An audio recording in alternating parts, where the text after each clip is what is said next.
انسانیت کا خالق و مالک، ہمارا پروردگار، ہمارا اکیلا ایک سہارا، وہ اپنے بندوں سے مخاطب ہے اور شکوہ کرتا ہے۔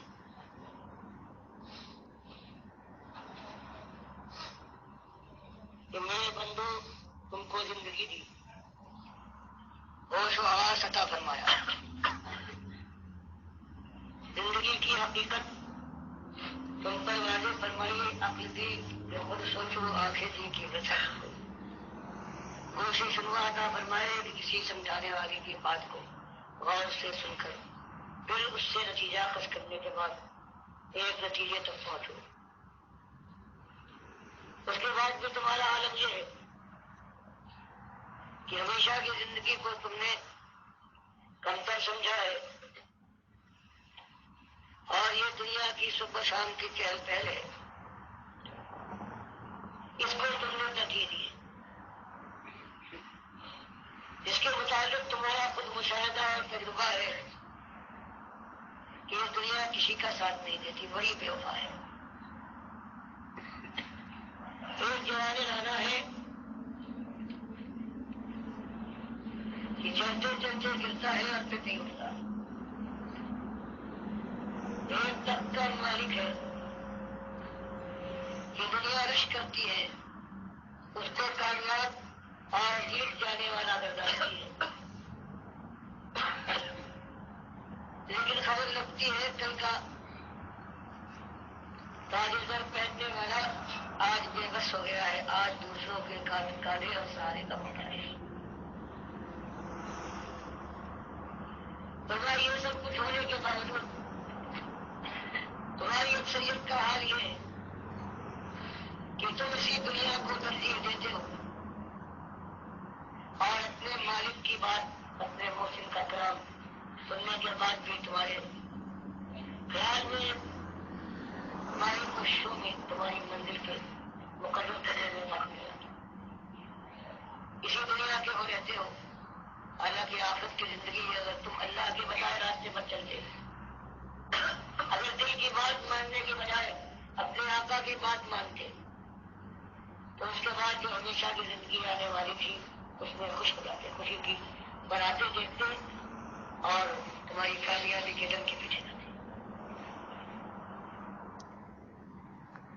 یہ ہے اصل مسئلہ کہ دنیا ان پر چھائی ہوئی ہے، آخرت کا کوئی شوق نہیں، جہنم کا کوئی خوف نہیں، اور اللہ کی بات کے مقابلے میں اپنے دل کی مانتے ہیں، جو ان کے دماغ کے اندر آئے، جو ان کو اچھا لگے، جو ان کے اکابرین کا دین ہے، ان کے علماء، وہ جو اس کو بتا کے گئے ہیں، وہ جو اگل کے گئے ہیں، بس اسی کو یہ چباتے رہیں گے، خود نہیں غور کریں گے قرآن کے اوپر اور حدیث کے اوپر۔ حالانکہ قرآن اور حدیث کا جو پیغام ہے وہ سمجھ میں آنے والا ہے۔ غور کرو میرے پیارے بھائیو، اگر وہ سمجھ ہی نہیں آتا ہے تو پھر اس سے بڑا کیا ظلم ہوگا، یعنی کتنا بڑا الزام ہوگا اللہ کے اوپر کہ اللہ نے ایسا کلام نازل کیا اور ایسی تشریح کی کہ سمجھ ہی کو نہیں آتی، کچھ خاص قسم کے لوگوں کو سمجھ آتی ہے، باقیوں کو کوئی نہیں سمجھ آتی۔ تو بتاؤ اس سے زیادہ کوئی قرآن کا مذاق ہو سکتا ہے؟ تو اللہ تعالیٰ نے اس کی حفاظت کا ذمہ لیا ہے، اس کو پہنچانے کا ذمہ لیا ہے،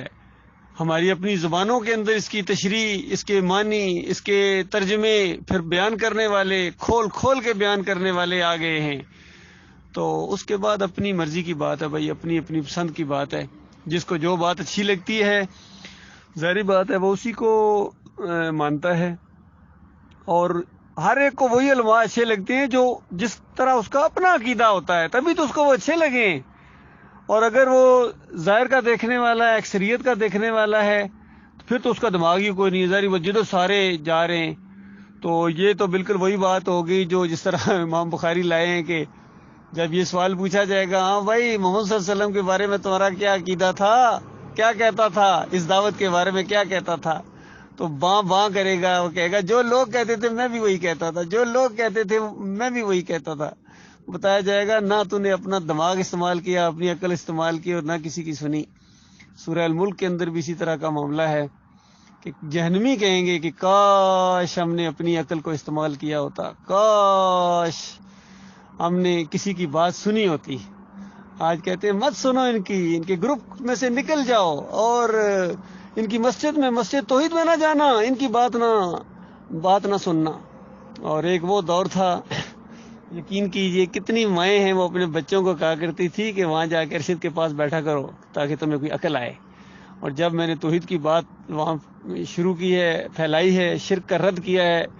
باباؤں کا رد کیا ہے، ان کے اکابرین کا رد کیا ہے، تو وہی مائیں وہی کہتی تھی کہ دیکھنا ارشد کے پاس نہ جانا، وہ تمہیں گمراہ کر دے گا، تمہاری نسلوں کو آگے خراب کر دے گا۔ یہ حال اصل میں ایمان کے دشمن ہیں،